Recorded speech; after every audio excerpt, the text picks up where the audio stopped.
عزیزان گرامی، پورے قرآن کریم میں علماء میں بحث ہے کتنی آیات جناب مولا کائنات کی شان میں نازل ہوئی۔ فخر الدین رازی، یہ ہمارے علماء میں نہیں ہے، انہوں نے لکھا ہے 360 آیات علی ابن ابی طالب کی شان میں۔ 360 verses were revealed for علی ابن ابی طالب علیہ السلام، فخر الدین رازی نے لکھا۔ اب اسلامک کیلنڈر جو ہے اگر آپ دیکھیں تو وہ چاند پہ چلتا ہے، اس میں عام طور پہ 354 دن ہوتے ہیں، میکسیمم اگر سارے ہی مہینے 30 کے ہوں تو 360 دن بنتے ہیں۔ تو اللہ نے ہر دن کے لیے ایک آیت مولا علی کی شان میں نازل کی ہے۔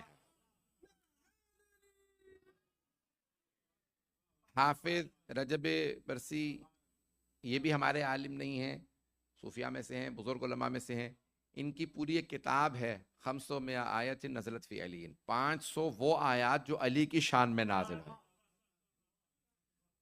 اور شیخ طوسی جو ہمارے عالم ہیں، قرآن کریم میں 6000 سے زیادہ آیات ہیں، وہ فرماتے ہیں 1000 سے زیادہ صرف علی ابن ابی طالب کی شان میں نازل ہے۔ عزیزان گرامی، آل محمد علیہ السلام کی شان میں بہت سی آیات ہیں، یہ آیت عام طور سے پڑھی نہیں جاتی، لیکن میں نے اس آیت کو عنوان قرار دیا ہے، اور میں نے کل عرض کیا تھا کہ امام رضا علیہ السلام کا پورا مناظرہ ہے اس آیت پہ، اس لیے میں نے اس آیت کا انتخاب کیا ہے۔ کل میں نے ایک دو حوالے دیے تھے، میں اس بات کو آگے بڑھانا چاہتا ہوں۔ تو امام نے جن آیات اور احادیث کو پیش کیا ہے، میں صرف وہی آیات اور احادیث پیش کر رہا ہوں جو امام نے دلیل کے طور پہ، اور پوچھا کس نے؟ مامون نے پوچھا سب علماء کے سامنے کہ بھئی بتائیے، اور یہ خراسان کا امام کا مناظرہ ہے، اور شیخ صدوق نے یہاں تک لکھا ہے کہ خراسان کیونکہ پورا صوبہ اس میں مرو جو شہر تھا وہاں پہ یہ مناظرہ ہوا، اور اس جگہ پہ مرو شہر میں امام سے پوچھا گیا کہ بتائیے یہ ثم، اللہ کہہ رہا ہے پہلے تو اس سے پچھلی والی آیت میں اللہ، میں نے کل عرض کیا تھا کہ والذی اوحینا من الکتاب، ہم نے جو آپ پہ کتاب نازل کی ہے، والذی اوحینا من الکتاب یعنی ہم نے جو آپ پہ کتاب نازل کی، هو الحق، وہی سچ ہے، وہی حق ہے، مصدق لما بین یدیہ، جو کچھ پہلے کتابوں میں آ چکا ہے ان سب کی تصدیق کرتی ہے۔ سب سے بڑی علامت حق کی یہ ہوتی ہے کہ وہ پچھلے کی تصدیق کرے۔ میں نے تو اپنے طور پہ پیش کر دیا، اللہ قرآن کے لیے یہ فرما رہا ہے، یہ قرآن حق ہے، پچھلے کتابوں کی تصدیق کرتا ہے، انڈورس کرتا ہے، بتاتا ہے جو پہلے آیا ہے وہ سچ ہے، اور اگر کہیں تبدیل ہو گیا ہو تو جو اس میں ہے وہ سچ ہے۔ تو اب اللہ حق کی علامت یہ بتا رہا ہے، پہلے کی تصدیق کرتا ہے، اور پیغمبر اسلام فرما گئے علی مع الحق والحق مع علی، اللہم ادر الحق کما دار علی، اللہ کے حبیب نے یہ فرمایا علی حق کے ساتھ، اور پھر فرماتے ہیں حق علی کے ساتھ۔ یہ حدیث یہاں پہ مکمل نہیں ہوتی، یہ آدھی حدیث ہے۔ حبیب خدا نے فرمایا پروردگارہ حق کو ادھر موڑ دے جہاں علی مڑے۔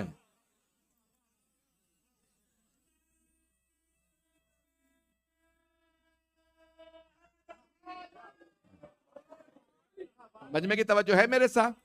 میں دیکھیں دنیاوی اصولوں کے مطابق یہ دعا کرنی چاہیے تھی پروردگارہ علی کو ادھر موڑ دے جہاں حق مڑے، لیکن حبیب خدا نے دعا یہ فرمایا اللہم ادر الحق کما دار علی، پروردگارہ حق کو ادھر موڑ دے جدھر علی مڑے۔ ابھی بھی میں پہنچا نہیں پا رہا ہوں۔ دیکھیں بھئی دنیا کے اصول یہ ہیں کہ ہر انسان یہ کہتا ہے بھئی ہمیں ادھر رکھ پروردگارہ جہاں حق ہو۔ چلیں آپ کی زبان میں کہہ دیتا ہوں، پیغمبر اسلام یہ دعا کر رہے ہیں پروردگارہ حق کو اتنا ادب سکھا دے کہ وہ علی کی پیروی کرے۔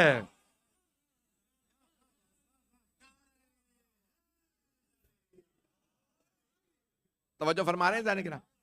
تو جانے گرام اب یہاں بہت اہم ہے کہ مصدق لما بین یدیہ، جو کچھ پہلے آیا اس کی تصدیق کرتا ہے قرآن۔ معصوم کی علامت یہ ہوتی ہے کہ بعد میں آنے والا پہلے کی تصدیق کرے گا، انڈورس کرے گا۔ میں اشاروں میں جملے کہوں گا، جو پہنچ جائیں گے پہنچ جائیں، جو نہیں پہنچے پھر وہ بعد میں پوچھ لیں مجھ سے، یا جو پہنچ گئے ان سے پوچھ لیں۔ تو جانے گرامی معصوم کی علامت یہ ہے، بعد میں آنے والا پہلے کو انڈورس کرتا ہے، تصدیق کرتا ہے، تردید نہیں کرتا۔ یہ گنہگار کی علامت ہے جو کہے پیغمبر نے حلال کیا تھا میں حرام کر رہا ہوں۔